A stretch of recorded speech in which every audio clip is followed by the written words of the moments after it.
ummatim ko'pi bilan faxrlanaman. Qaysi bir xonadonda valimatul nikoh bo'ladigan bo'lsa, meni qabrimga olib kelishib, "Ya Rasululloh, falon joyda, falon holatda valimatul nikoh bo'lyapti" desa, men duo qilib xursand bo'laman deganlar. Bitta paypaqqa buzilib ketsa nima qilar ekanlar? Nimamish xitli paypaq qo'ymabsizlar, kelindi dayasiz. Shu shukurga kiradimi? Uylanishlik yoshiga yetib, jinnixonalarda mana to'ldirib pakanada yotganlarni ko'ring. Uylanishlik xayoliga ham kelmaydi.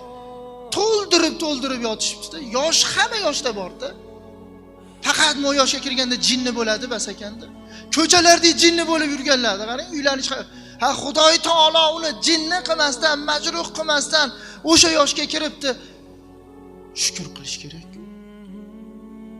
Ana Payg'ambarimiz sollallohu alayhi va sallam Hazrati Aliga